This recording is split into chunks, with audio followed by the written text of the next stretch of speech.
Episode 59. Oh my god. We hit it. Oh, Jesus. Oh. Hi. Welcome to Real Talk episode 59. Woohoo.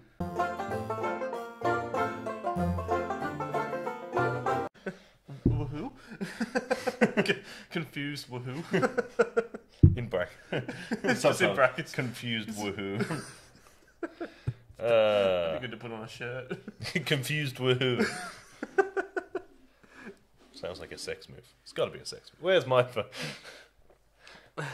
Tonight I will be performing the confused woohoo.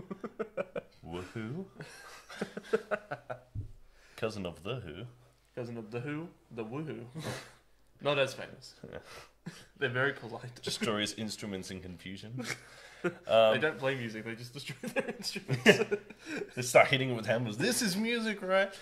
Ding, ding, ding, ding, ding, ding. They just go out and they just start playing the triangle. Ding, ding, ding. Just one dude with a triangle, one dude with a cowbell. I did make a joke the other day about making a Goliath bard for D&D. Playing a triangle. Yeah, you did. It'd be like 12 feet tall with this itty bitty little triangle. Ding. Sleep. I can't wait to play as my character. And with my character, he is a bard, and I really want to learn magic as a bard. Yeah. You can learn magic as a bard, can't you? You're a magic caster. Yeah? Yeah. Oh, you're almost solely a magic caster. Oh, sick. So I can learn Oh, well, you prestidigitation. you can pick whether or not you can. Yeah. You are mainly a sword, like melee fighter. Oh, right. Like you're going to lean more into the magic. I Right. would say you're going to lean more into the magic. And yes, you can learn prestidigitation. Yes. Because I want to find a wizard, and I want to learn how to season everything. Just season the cinnamon as I go. I used I to could be the spend a lot of time with the cook. I could be the cinnamon bandit. It's like, you're a piece of shit. It's like, yeah, well, you smell like nutmeg, Homer. Smell of cinnamon. You Just smell got of really off the rails really quick. Like, Yeah. instantaneously off the rails. So before we get into, the things we've decided we're going to talk about, Right. I would like to personally thank every single person who's watching for 100 subscribers, finally. You guys are the best. So we found out, 2 hours ago, Yeah. and I was in bed, and I got a notification saying we had a new subscriber, and I opened it, and we were on 107 Yeah. or 106, and I launched myself out of bed and was just banging on your door. Jared, it's an emergency! Open the door! I was dead asleep, and then all of a sudden what'd you say? Midwank? Midwank. Ah! That's in my eye! Ah! God damn it! And then all I hear is just you banging on the door, just going, Jared, wake up! I thought the house was burning down, and I say quickly, I was like, I believe your exact words were, I was like, open the door, and you were like, if you open the door, you'll see my penis. It's like, just let me get my trousers on. It's like, I don't care, open the door. Open the door, and you just showed me your phone. We had 100+ subscribers, and I just hugged you. Yeah. I had my pants on. My pants were on. Shirt was off. Erections were had. We touched.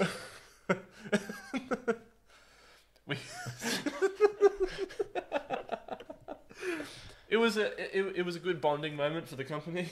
Yeah. But yeah. The phrase is docking. Ah, you dick. No, but in all seriousness, we really do appreciate the 100 subscribers. We're very, very happy, and more things to come. It's it doesn't sound like much, but really 100. It's a lot to us. It's we a put lot a lot to of us. work into what we do. It's I look at it as 100 subscribers, or even 30 subscribers, is still talking to 30 people, which is still confronting. And talking to 100 people plus now, that's talking to a whole.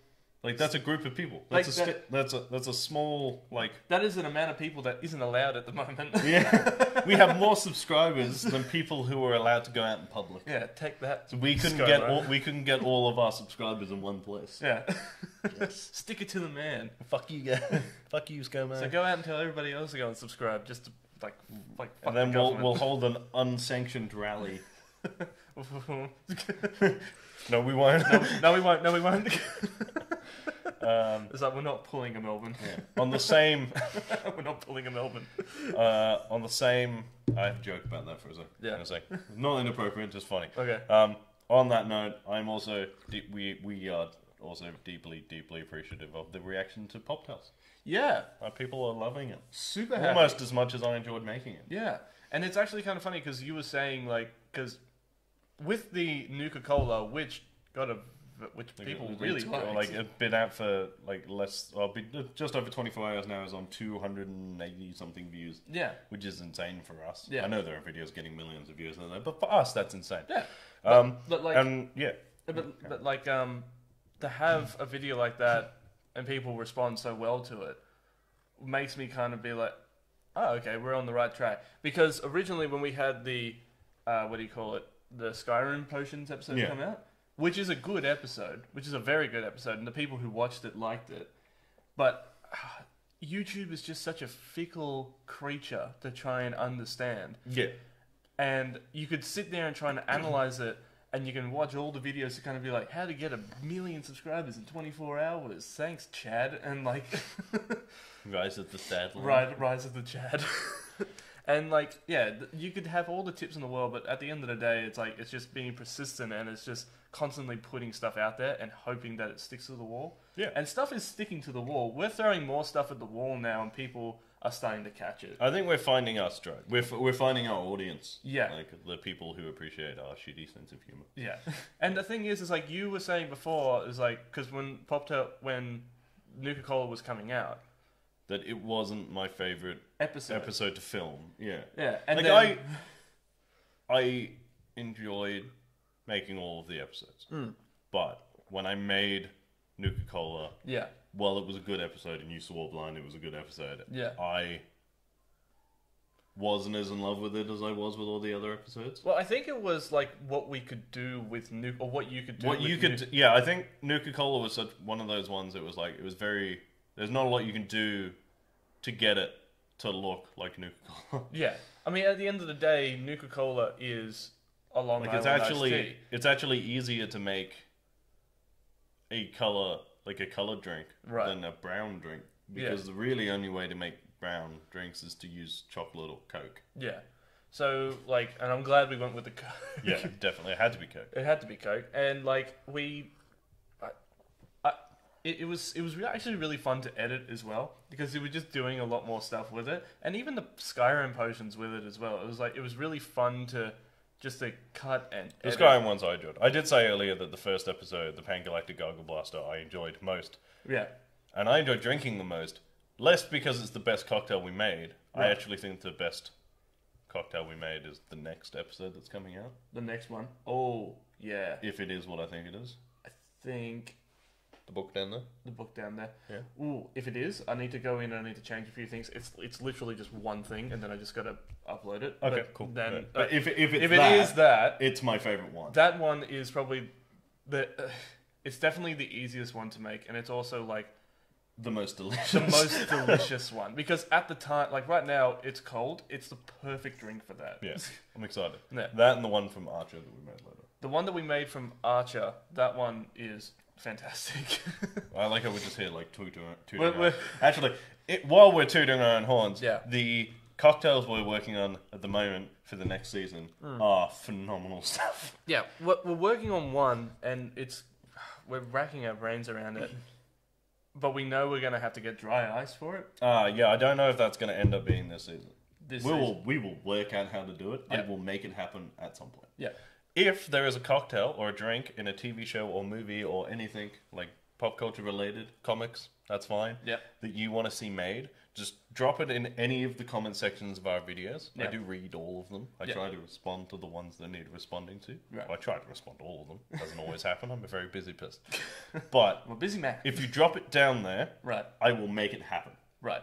I will tell you in the comment section that I will make it happen. It's like thank you, Karen. Any and all ideas are welcome. Yeah. Because obviously we sit down every now and then and we just shoot off drinks and stuff, and we've got a big long list in my notebook of like drinks from shows and stuff that we want to do. any and all suggestions will help. And we will get to all of them eventually. Mm. And on top of that, like, I think, because we have a show... We have a show that we want to do. We haven't filmed it yet. I think it's coming at the end of this season. I think we're gonna. Were we thinking about getting one more person on for it?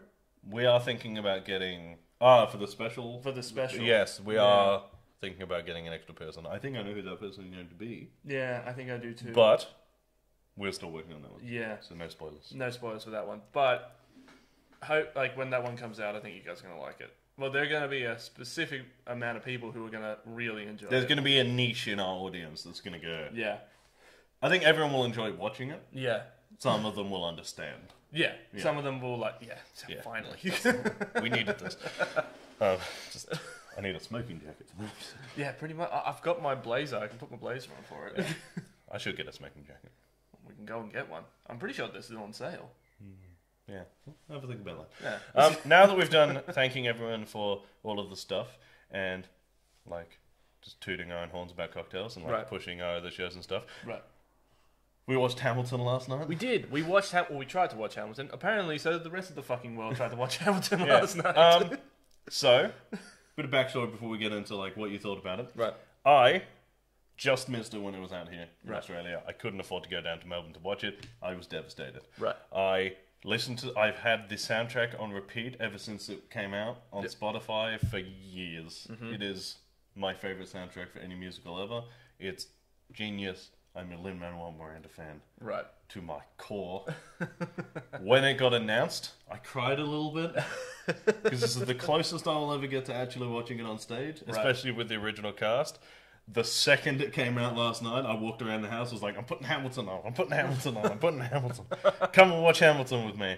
And it did not disappoint. It didn't. At all. No.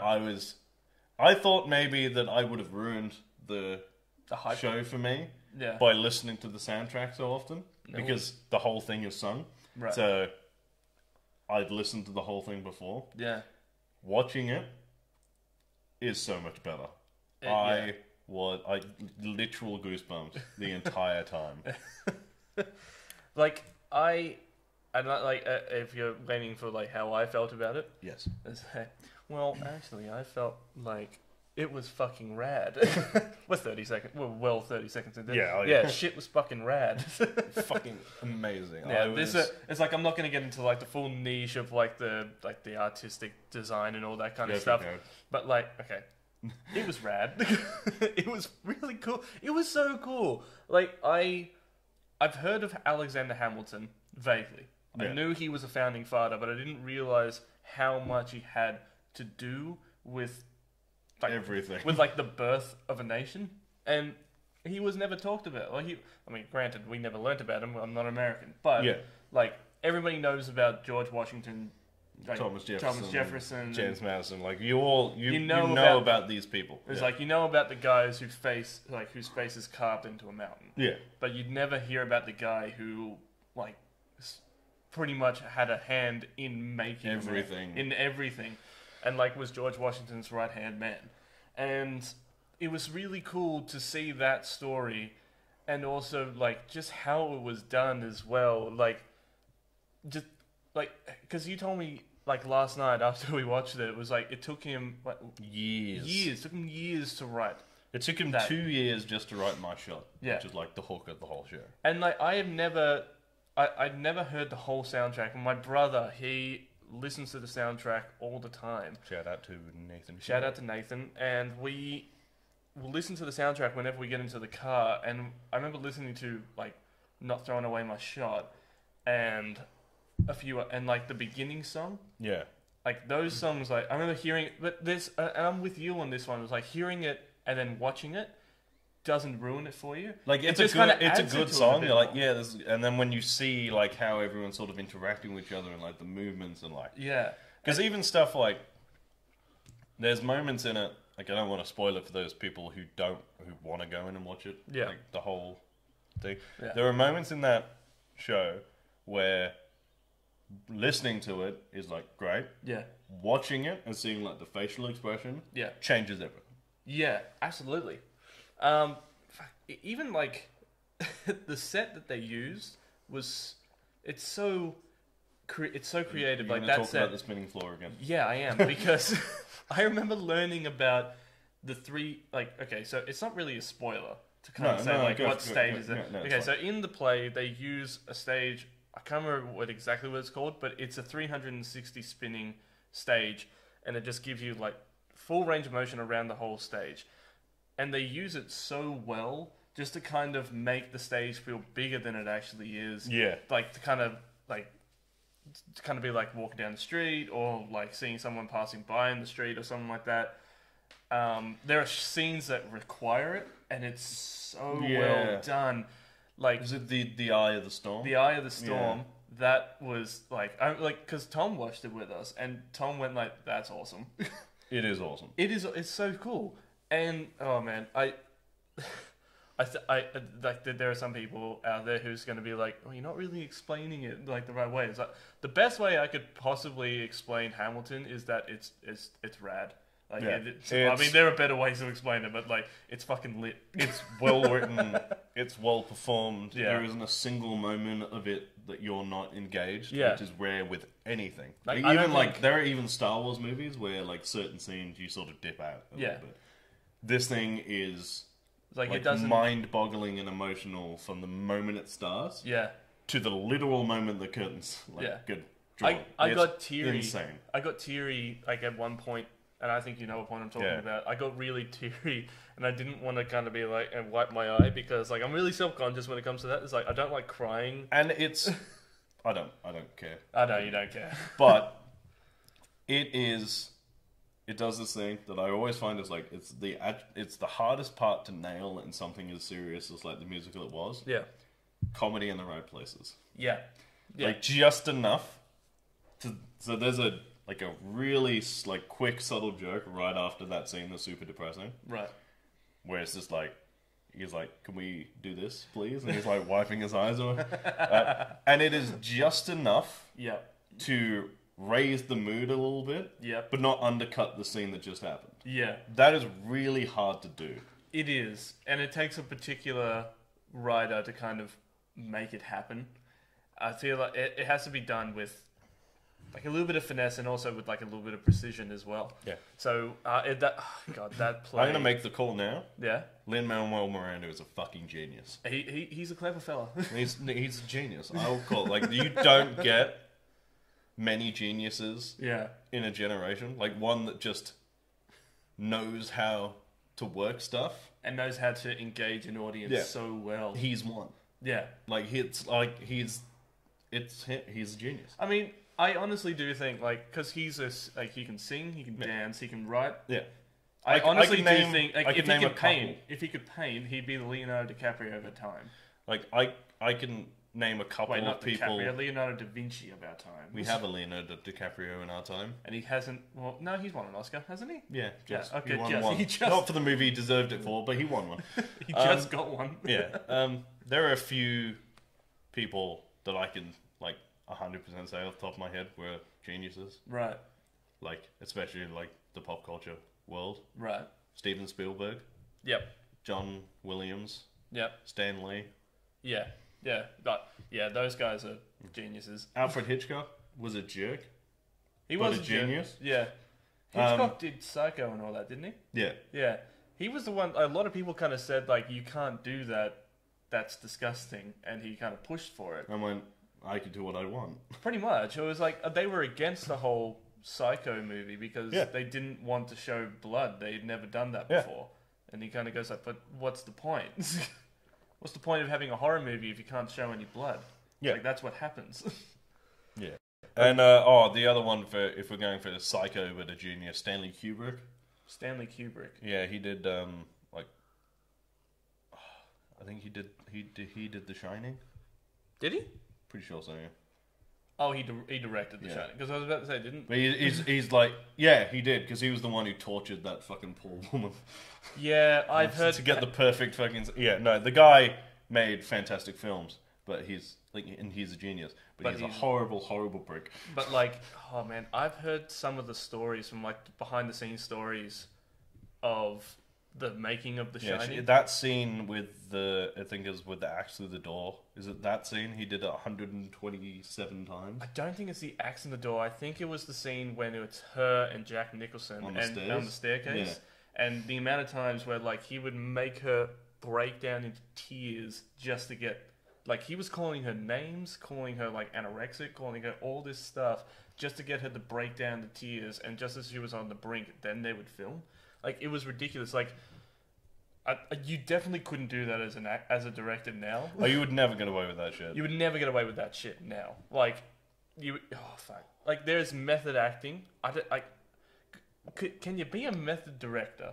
I don't think you can be a method director. Like there are directors and there are photographers and there are like cinematographers who will do what they need to do to get the shot. Yeah. Because they just won't stop until they get that shot. And you got to admire that, but at what cost? I admire his tenacity. I don't approve of his methods. Yeah. It's kind of like with, what do you call it? What's his name? Quentin Tarantino, when I think it was in the Inglourious Basterds. Yeah. I think he said it on the Graham Norton show. He wanted to choke her himself. Pretty much, because like, well, from what he said on the Graham Norton show was that he wanted to, because there's a scene in the Inglourious Basterds where she gets choked, but every single time they were doing it, he didn't believe it, because when you get choked, like your eyes turn red, your face turns purple, and you have like all these veins because you're running out of air. Yeah. And he said to her, "It's like, I'm not believing the shot. Can I choke you? Like, I'll do it." Yeah, it's like she wanted her to actually be choked, right, so that it would look realistic. And then said he would do it himself, yeah, so that if anything happened, he would take full responsibility for it. Yeah, it's like you got to respect. You would go that far for a bit, but also maybe don't choke people. Yeah, but like you got to respect the craft, and like he definitely respects his craft. But I don't know if I would ever go like that far as like, I'm not believing it. Maybe hold your breath. Maybe hold your breath. But I would never let someone choke me. No, but I suppose like, I can't remember the name of the actress who did it. But like, have that chick from National Treasure. That chick she was in National Treasure? Yeah, she's the chick in National Treasure. Is it? Yeah. Oh shit. That's actually another movie that I haven't seen in a while. Any of them. How many National Treasures were there? 2, and apparently a TV show on its way. Really? Yeah. Is Nicolas Cage in it? I hope so. He fucking better be. Or if not, he needs to be like the old guy to kind of be like, you know, let me show you how I did it back in my day. I hope it's like the remake for The Evil Dead, where he just shows up at the end as like a badass cameo with like a shotgun. Groovy. I actually really want to...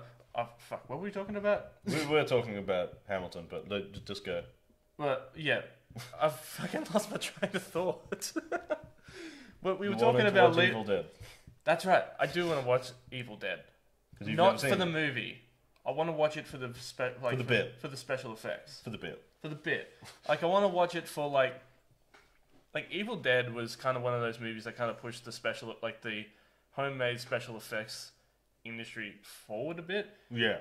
And like, I kind of want to watch it for that because is it Adam Savage? No, Adam Savage was in a different movie. I think he was in like the guy from Mythbusters. Yeah. He was in a indie film made by his mate, and he had his scalp ripped off by like this little gremlin demon. Yeah. And I don't know what the name of the movie is, but one of his friends directed it. And like, it's really... Leprechaun? No. It's like, that's another thing.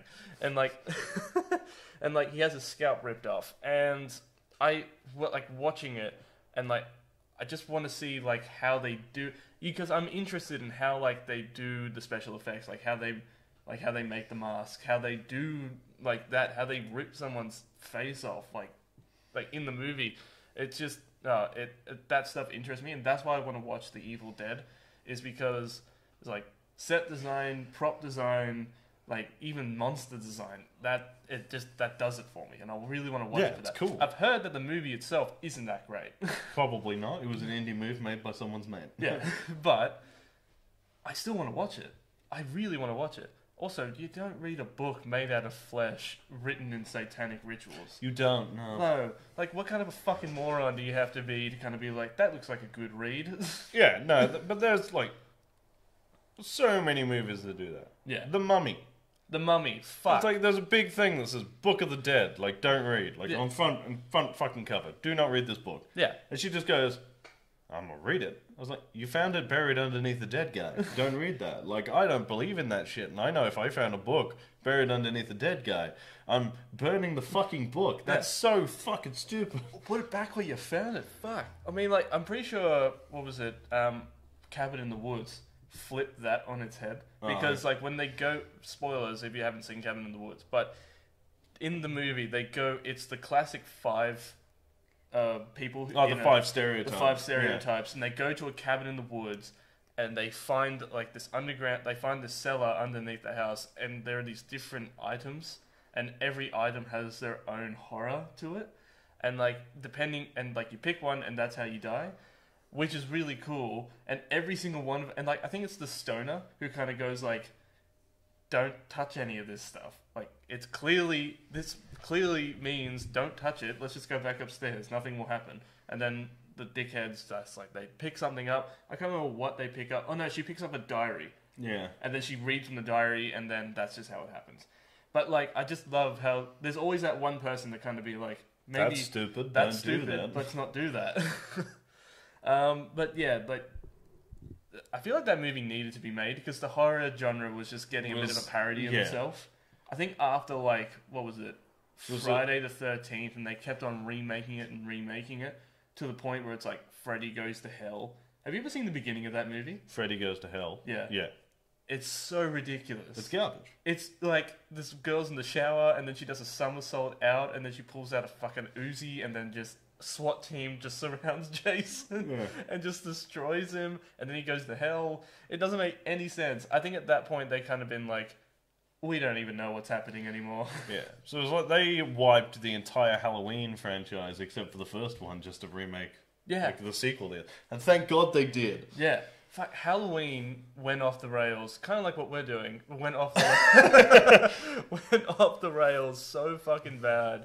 Where like it got to a point where it's like he wasn't even a serial killer. Like the boogeyman or like a demon that was sent to like kill some people or collect souls or some shit. It was like why do that to Michael? Just make him a person who's a psychopath. That's what they're doing with the new movies. Somehow he's just an angry dude who likes to kill people. Yeah, like that's just who Michael Myers is. There's no I heard they're making 2 more.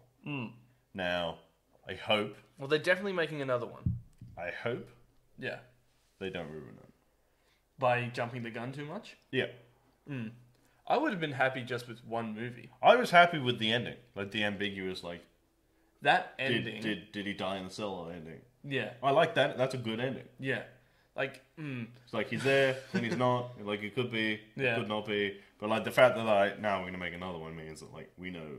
Yeah, but I feel like horror movies need to end on an ambiguous note. Yeah, I feel like the only horror character who kind of needed, like, who kind of who like could get away with having like the ridiculous sequels was Freddy Krueger. Yeah, because his first film was ridiculous. His first film was ridiculous, but the whole concept of Freddy Krueger is that he kills you in your dreams. Yeah, so you could have that kind of ridiculousness kind of roll on to different movies because their dreams. Because their dreams. Anything could happen. Yeah, and but also Freddy Krueger is just.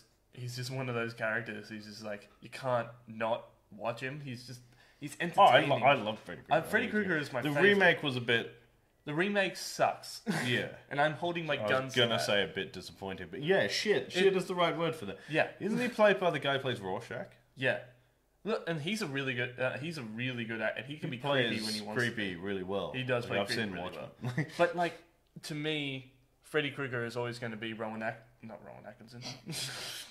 The guy that would be brilliant. Mr. Bean. Mr. Bean. Mr. Bean.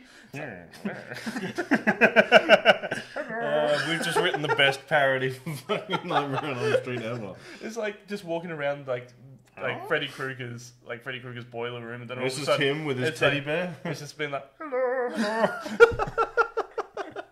Does that Mr. Loba Loba dance? Mr. Loba Loba. Gracias. Like waving his fingers. Brilliant. It's fuck. What's his name? It's Robin something. Oh, it's gonna be killing. It's gonna be eating at me all day. I don't even have my phone on me. I have my phone on me, but like I can't talk and write at the same time. But if you know who he is, put it in the comments because it's gonna be eating at me. He is my Robert England. Robert England. Still put it in the comments. Actually, don't worry about it. You were too late. What the fuck, guys? Come on, guys, keep up. Keep up with the tangents. We don't even know where we're going. I've got a new top. No. But like, yeah, Robert England, it will always be Freddy Krueger to me. I think I'm going to leave it there because we need to get back on track. Like, we are off the rails. We need to get back on the rails. Is there anything else that we need to talk about? There's nothing we need to talk about. Yeah. I want to talk about Ghost of Tsushima because it comes out in 2 weeks and I'm excited. Okay, we are on the rails. We're staying here. No, we're not. No, we're not. We are not staying on the rails. So, Ghost of Tsushima. It looks beautiful. It does. It's Japanese culture, which is a big yes for me. Yep. And I like that it's got honourable and dishonourable combat. Really? Yeah. So, there's the whole dueling thing. Yeah. Like sword to sword, man to man dueling thing. That is traditional samurai combat. Yep. That is an honorable combat.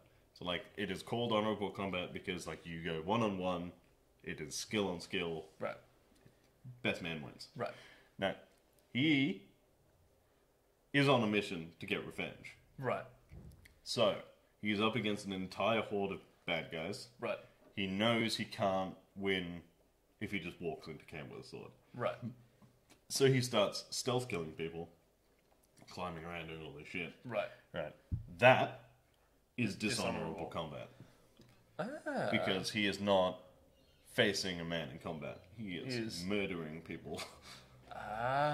So from what I've gathered from like the little bits of the trailers I've watched, because I've tried not to watch too much. Yeah. Like story-wise, because I want to... I think I've only seen one thing of the Ghost of Tsushima. And it's like you're on a cliff and then like there's no HUD. I think No, there is no HUD, so it's not a blank screen, obviously. Yeah. But there's nothing additional on the screen. Mm. It's just like CGI. The whole thing just looks like a movie. Yeah. Obviously, you control your character. Yeah. And your waypoint and stuff is determined by the wind blowing in a certain direction. Yeah. So, you see a gust of wind. Yeah, and you're following. You literally go wherever the wind takes you. That's actually a really cool mechanic to the game. And like, if you want to find collectibles, they're like these little animals, like foxes and birds and stuff. Right. And you follow them. Yeah. And they take you to collectibles. That's so like cool. everything that happens is like a subtle Yeah. thing that is happening in world. It's not like you have a map with an icon on it. Yeah. You just go as it, and I'm so excited. I feel like, do you reckon that Red Dead Redemption, because I think I'm like almost halfway through with that game by now. You are I just three-quarters of the way. I'm not even halfway yet. Yeah. 3/4 is more than half. Oh, yes it is. Oh, Jesus Christ. Long day, Jack. It's fine. The day just started. Yeah, you are almost finished. I am almost finished. You were in the back end. Yeah. Fuck you, Micah. What the fuck are you doing, Dutch? Half of the game. Every single time Micah opens up his mouth, I want to shoot him in the fucking face. So the big, for people who obviously played it when it came out, he's just got back from Guana. Yep. So everything that happens from this point on, I think you've just seen Arthur's diagnosis of tuberculosis. Yeah. Yep. Right. Everything he does from this point in, is to try and stop Dutch from doing whatever he does, right, and trying to save John. Right. So I think at this point he knows he's gonna die. Right. So he knows regardless how this ends, right, he is a dead man. Yeah. So everything he does from this point is to try and redeem himself. Right. And to try and save as many of the gang members as he can. Yeah. From whatever horrible shit he knows is going to happen. Yeah. And this is where you get into like the honor jumps in either direction. Right. Because you'll get like a lot of the Indian missions. Yeah. And you'll get a lot of choices. Like people will ask you to go and do stuff, and you can choose whether or not to like go and help them or not. Right. And I think the best like showing of how Arthur's attitude has changed, right, is the money lending and other sins. Yeah. Missions. Yeah. You'll get, I think, Beaver Hollow. I don't know if you've got to that camp yet. I think we're about to go in to a cave. We're about to get there. Yeah. Okay, yeah. So there's a mission for Strauss you do from there, right, which will significantly affect which way your honor swings. Oh, really? Yeah, and that like will show Arthur's like change of heart. Right. Okay. Now I get you. Where it's like he gets sent to go and collect money off people. Yeah. And it starts giving you the choice to collect or help them. Right. Okay, that's cool. And I that like that will because I hate doing that. Will severely. That's the point. You're supposed to feel dirty doing them. Yeah. And then when you get to like the last round of them, it will give you the choice. Right. You are now making you're not just doing what you're told. Right. You're now actively deciding what kind of person you want to be. That's cool. But what I was getting with Ghost of Tsushima, because it doesn't have like a mini map on it. I'm assuming it doesn't have a mini map on it. No, it doesn't. Do you think Red Dead Redemption would kind of have the same feel to it if it didn't have a mini map, or do you think it needs a mini map? Because the use of a mini map, I don't think it needs. I think it. Sometimes, yeah, because you can turn the map off. Can you? Yeah. Oh, shit, I'm turning the map off. I feel like there's more of an exploration there. Yeah, the so map if you turn the map off, yeah, you are relying entirely on like how you get to places and like hearing it. Like, turning the map off is good if you got headphones in. Yeah. Because like those random stranger encounters with like people on the side of the road can be really hard to find if you can't see the little dot. Yeah. I actually did find one the other day that weirded me out. So like I was going up to I think like the north, like the very end, like the mountains of the mountains. Yeah. To go up to the doctor, and I saw this I heard howling from the woods, and I saw this thing running, and I'm like, I was about because you were playing Last of Us, and I didn't want to disturb you because like you looked like you were really concentrating, and I was just I know what bit I was up to on that. Yeah, yeah, I was, and like I was thinking to myself, fuck, are there werewolves in this game now? I'm just trying to think because I heard howling, and then a wolf came after me, like a big wolf came after me, and then like I tried to chase after the thing because it was hair, like it looked like a man, and like I don't know what it was, and I'm intrigued. I really want to go and find it because it's up in the mountains in the woods, and like I really want to go and find it. Huh. So like, is there werewolves in this game? I don't think so. Maybe there'll be an Undead Nightmare in its Easter. I really want there to be an Undead Nightmare for Red Dead Redemption 2. Yeah. It's been a while. How many years has Red Dead Redemption 2 been out now? Couple, 2, 4? 2 or 3. 2 or 3 years? It's been out for 2 or 3 years. If it's not coming out now, it's not coming out. I'm sure there are... It could come out for PS5. It could come out for PS5. I feel like if they were going to do it, they would do it for the PS5. Yeah. Because the amount of, like... I don't think the PS4 could take it.